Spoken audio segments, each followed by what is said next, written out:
Sorcerers! Josh here.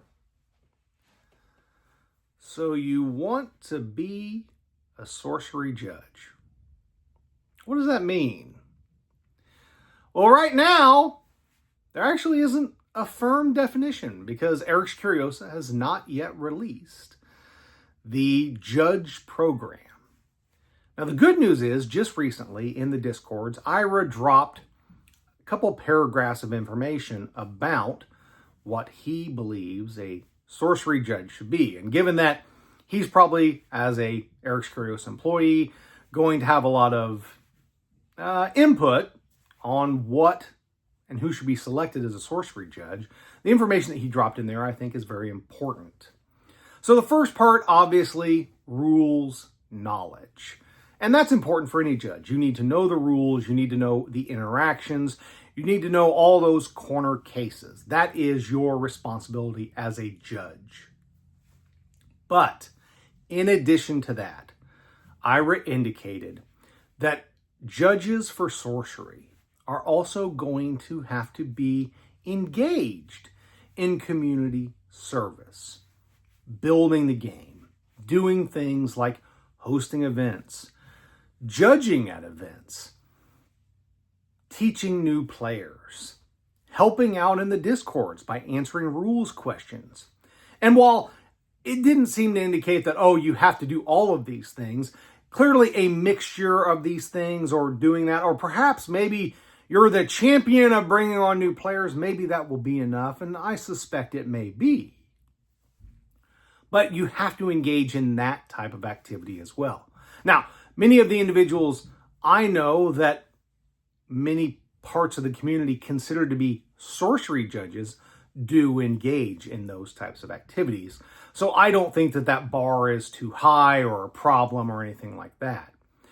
But for those of you who do in the future want to be a sorcery judge, know that when Eric's Curiosa rolls out this program, and Ira indicated he hoped to do so within the next several months, that's not just about knowing the rules. You're not just going to take a test and boom, you're a sorcery judge. That is not how this is going to work.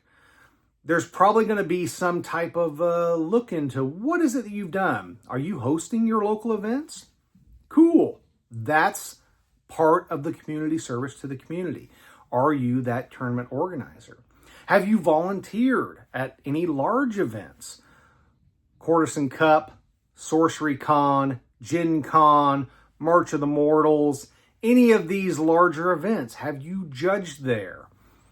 That's something else that I'm sure they're going to be looking at and will count towards that community service side of deciding if a person is able to be inducted into the ranks of sorcery judges. Now, some of you are going to be like, wait. There are people who are already sorcery judges. They're in the league. They've got that purple name. That's true. Those people are considered sorcery judges. Many of them I know personally because they have judged at those large events that I just named.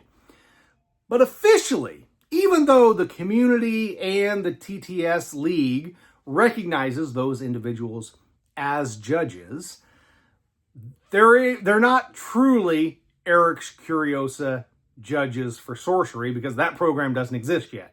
Now, I imagine that any of those individuals, if they choose to actually sign up for the program, and I imagine most of them will, they will likely be part of the first wave of judges to join the sorcery judge program, whatever form that takes. So, don't think that these people who are in there answering questions that you know, like Floating Skull and Zack Attack and Metroid Pikmin, those individuals don't think, well, wait, no, you're not official, I can question. A lot of those individuals have spent a lot of time with sorcery. They know the rules very well. They're going to be able to give you the answer they want. And I fully expect those individuals to be part of the first wave of judges that Eric's Curiosa selects, assuming that they decide to apply. So right now, if you're thinking, well, I want that. I want to be a judge for sorcery, an official judge, then there are some things you need to start doing. One, you need to make sure you got the rules down. There are 3 major resources for the rules that you need to make sure that you have a very strong understanding of and that you have access to. I keep all of these documents at hand on open tabs on my phone whenever I'm judging a sorcery event. The first is obviously the Sorcery Rulebook. I always get the PDF directly from Sorcery's website. That way I know I have the most up-to-date version. In addition to that, the next thing is Curiosa.io. Curiosa.io has all the facts for all the different cards. So I always have a tab open in my browser to Curiosa.io to the cards section so that I can quickly search for any card to look for a fact if I can't quite remember exactly what it said. Finally, the third part is something that people don't necessarily know exists, especially those who are newer players. And then eventually someone says, hey, you should look at this thing. The Comprehensive Rules Document. This document is something that's kind of used as the third level of verification at major sorcery events. And I think many of the events organized by people who are actually organizing sorcery events, they know about this document and they are using it as kind of the third level. So Sorcery Rulebook, Curiosa.io, the Comprehensive Rules Document. And for those of you wondering about the Comprehensive Rules Document, I'm going to link all 3 of those things in the description of this video. That Comprehensive Rules Document is something that has been built over time by IRA. So it's actually being built by the individual who is going to be helping with input for the judge program. In addition to that, we all know that IRA is the codex keeper. He is the one that is going to build the codex that determines all the rules, how the game plays. And I have to imagine that the Comprehensive Rules Document is going to be the skeleton for the official codex whenever we get that. Still hoping we get it before Gen Con. Not sure if that's going to happen, but that's my hope. I'd like to see that codex out before we hit Gen Con. So those 3 things, that's the rule side. If you want to be a judge, get those documents, dive into them, really, really read through them, make sure you understand them. Try to have a framework in your mind of how those documents are organized so that you can quickly get to where you need to go in them. I'm going to do a deep dive on those 3 documents in a future videos. It's probably going to be 1 per each. So be looking for that. If you're looking for more information about those, that is something I do plan on doing. But for right now, those 3 documents, description of this video, check them out. Make sure you know them. The Comprehensive Rule Guide especially is a massive document. You need to make sure that you've gone through that. It has multiple sections that describes so many very important interactions, corner cases, all that type of stuff. There is even a link that goes from that Comprehensive Rule document to a whole document dedicated to Enchantress. So that document is incredibly important and a foundation stone for the rules knowledge of any judge. But let's go to the other side, the community service side. In terms of community service, what does that mean? Well, I think the easiest thing is, are you the individual that's helping organize your local events? Has your store set you up as an individual that makes the events? My store has. So whenever we have an event, including the Cornerstone event, I'm the one who's going to be setting that up in the Play Network, and I'm going to be there the day of the event. I'm going to run everything in the software, make sure everyone gets their dust, all of that good stuff. If you're doing that, that is a solid start to what I believe will be considered community service. In addition to that, there are other things you can do. Being in the rules channels in the Discord and answering questions, once you feel comfortable with that, is another good way to show that you are being very involved in the community. Now, initially, you may feel uncomfortable with this. especially if the questions are difficult.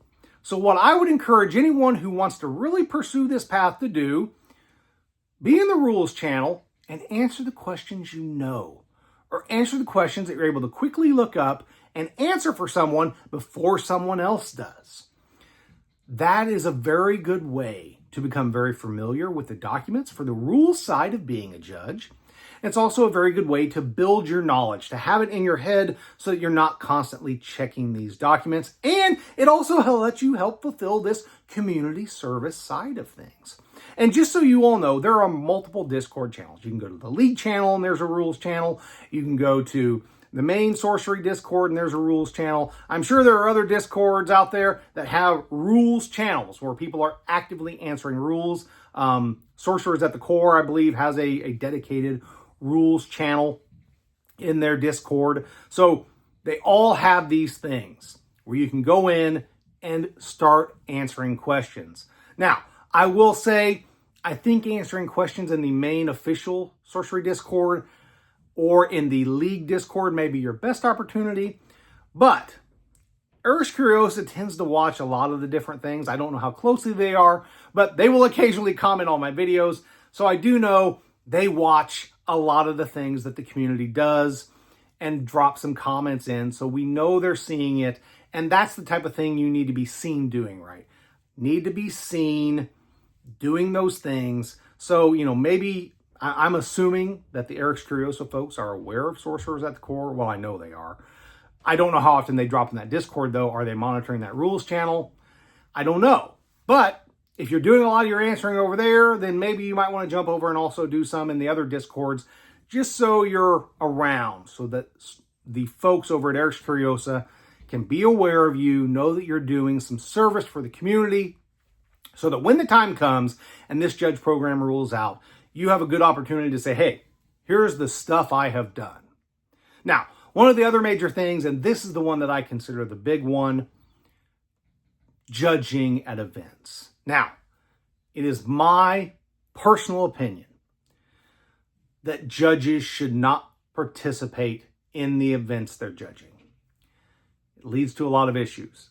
Leads to a lot of conflicts of interest. If I'm playing someone and I have to make a judge call in my own game, or let's say I call someone else over and they have to make it, there's too much pressure on that other person, even if you're using another person, because they know that you're the primary judge for this event.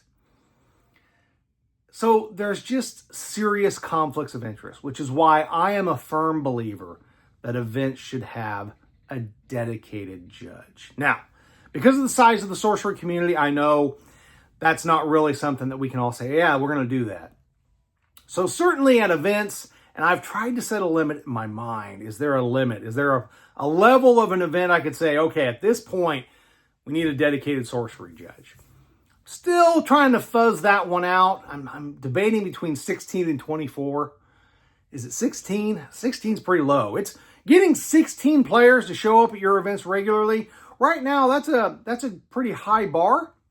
So I feel like maybe I should say, we could say 16 and it wouldn't be that big of a deal, because a lot of the sorcery events, the local events, are, 10 players, 8 players, maybe 12 players. So having your judge actually play as part of those, that's not a big deal. This is not some major, massive competition, or probably isn't, hopefully isn't. I hope if you're offering some killer prize that you've got at least 24 or 32 people, or hopefully even more. But for me, that's kind of where I'm thinking. We're going to set that threshold at 16. And then as the community grows, will we need to bump that threshold up to say 24? 24 people, you need a dedicated judge. You need someone who's there that every player playing in that event can rely on to make decisions without having any sort of a reason to not make the right decision. They don't want to lean one way or the other. They're just going to make the decision. They've got no dog in the fight. This is the decision. This is what the rules say. End of story. And there are a lot of cases in the sorcery rules that are not quite clear. So just recently, there was even a discussion where Ira had indicated, I think a judge could fall either way on this. Can't quite remember what that was, but it was something like that. So right now, especially before we have this codex, and I'm really hoping that the codex cleans up a lot of these things.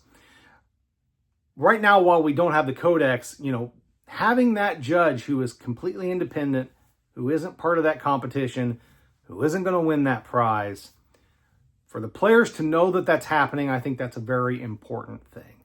And that's why, with the Explorer series, every time I show up at one of those events, I say, look, I will judge this for you. I do that because I want the event to have a gravity of competitiveness. Hey, there's an unofficial judge here. Well, that's funny to say. There's an unofficial judge here. Josh thinks he's a judge. Maybe I don't think he is, but he acts like it. So I guess it looks like that. This just went wild. Okay. So there's someone here who's going to not participate in the event, and they're going to make the judge calls. That adds a level of gravitas to the event that I think that these larger events need. The events at the Explorer series, Sorcery Con, Gen Con, they need that. They need people who are not in the event judging the event, so that everyone feels that they're going to receive fair judgments if a rules question comes up. So participating in those events, judging in those events, right? Well, it's like, how do you get to one of those events? Well, for Gen Con, it was very easy. Ira was like, hey, if you want to volunteer, send in a volunteer thing. And then Ira would try to select people. And that's what he would do. He would go through that process of selecting people. I don't know if he was able to select everyone. With Gen Con being what Gen Con is, I think selecting everyone is very difficult. I think there's a lot of applications for that. So, he probably, I think he said he had overflow at some point where he wasn't able to pick everyone, but he tried. He always tries. He tries to, spread it out, give everyone the opportunity, because obviously the more people we can have who have this rules knowledge and the community service side of what we need to have official sorcery judges, that means the more judges we'll have, so things will flow better in the future. Maybe the first wave of those judges, we can have a lot more people than we might expect. So spreading out that Gen Con thing, like Ira likes to do, is a very good way to ensure that people have these opportunities. But that's something you can do. So if you're going to Sorcery Con, trying to judge at that event. Now, last year, I think were there 8 of us? Or 6 of it? There were 8 of us. I think there were 8 of us. I think that's right. I could be wrong. I can't quite remember. But judging at those major events, which is a sacrifice, you're not going to get a play. That is a significant sacrifice for you to make. I literally went to Sorcery Con to judge events. I got to play a handful of games, pickup games. I didn't really play in any events. I was there to judge. Now, in the case of Sorcery Con, there were compensation packages. It was wonderful. It was great, right? I was very appreciative of what they did for the people who came out to do the judging. If you are going to volunteer for an event, you feel that you've got those rules chops and you want to actually take that next step to put in a high level of community service, volunteering at an event like Sorcery Con, you're going to feel like you were appreciated. Because at Sorcery Con, I definitely felt like I was appreciated. Not to say that I didn't feel appreciated at other events. It's just the folks at Sorcery Con, they really go the extra mile to try to make sure that, hey, we really appreciate you taking the time to come out here to do this, to sacrifice playing in the events to help us get this thing going and running. So, that's the other type of thing. And that's the big thing that you've got to think about being a judge. You are going to be giving up play. That's what you're doing. You're making a conscious decision to say, I love sorcery and I love the game enough that I'm willing to give up time playing the game I'm willing to give up a chance at some of the very best prizes that are ever offered to make sure that these events run. So if you are thinking, oh, I'm going to do the sorcery judge thing when it happens, that's the thing you need to really, really think about. Are you willing to go to an event like Sorcery Con and not get a play in any of the major events? Not be able to play for that painting. Not be able to play for that uncut sheet. Are you willing to make that sort of a sacrifice is the word I'm going to use. It's not a good word. Are you willing to make that compromise, I guess? Your enjoyment is going to come from making that event run, from giving the confidence to others that they will receive a fair judge call so that they can have a wonderful time at the event. Are you willing to make that compromise? Do you have and do you feel joy in doing that? I do.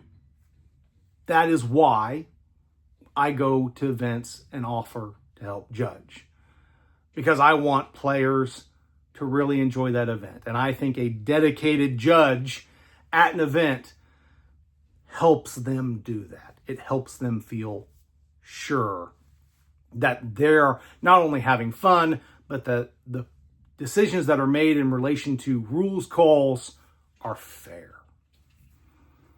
So, a lot to think about.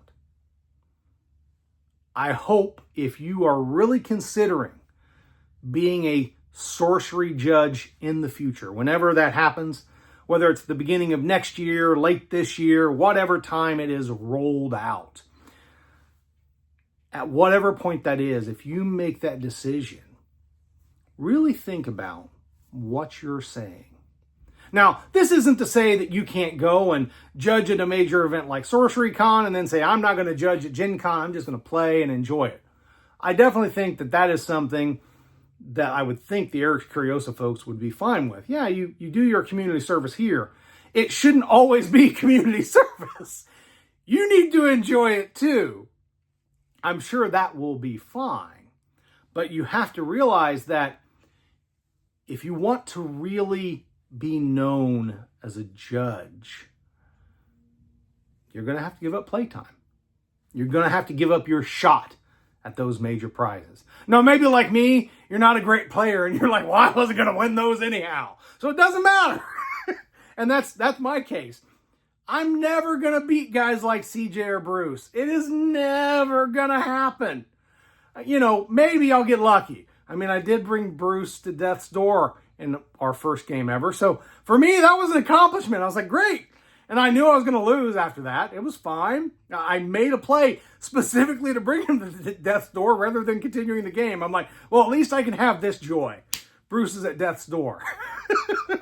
For those of you that don't know, Bruce is Golden Eagle Cards. So Golden Eagle Cards, if you want gameplay stuff, go check out Bruce's videos. He does a lot of that. So just know, though, that that's what you're going to give up. And there are a lot of people who I think are willing to do this. But I don't want, especially since Ira has now stressed this, community service. Just knowing the rules isn't going to be enough. You are going to have to put in some time, organize some events, judge at events. You're going to have to do those things. You're going to have to be on the Discords, maybe answering questions. There are different ways to do it. I don't know what the criteria are going to be. None of us do. But I think if you're doing any of those things, or hopefully a couple of those things, I try to pick out a couple, right? I know that traveling to a major event and judging at that, one, you may not be able to just judge there because, you know, they already have too many volunteers.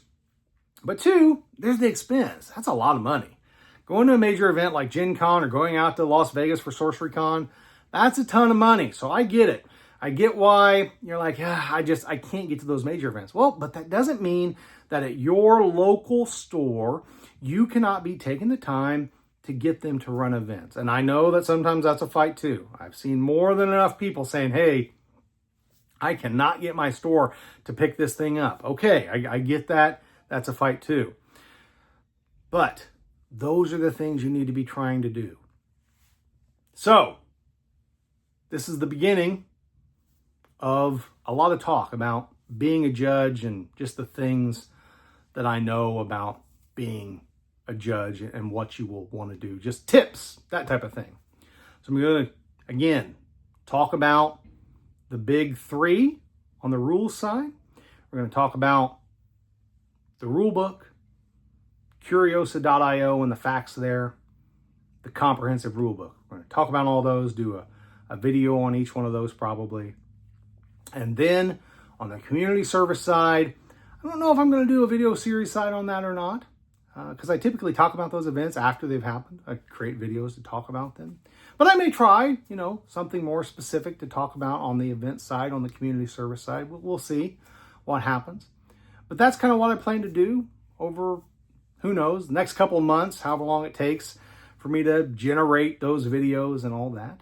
So if this is what you're looking for, if you're looking for, how do I become a sorcery judge? And I see people ask this in the Discords all the time. Hopefully this little series that I'm going to plan out will help you. And this is kind of the intro video. And that's it for today. And as always, keep on testing the realm!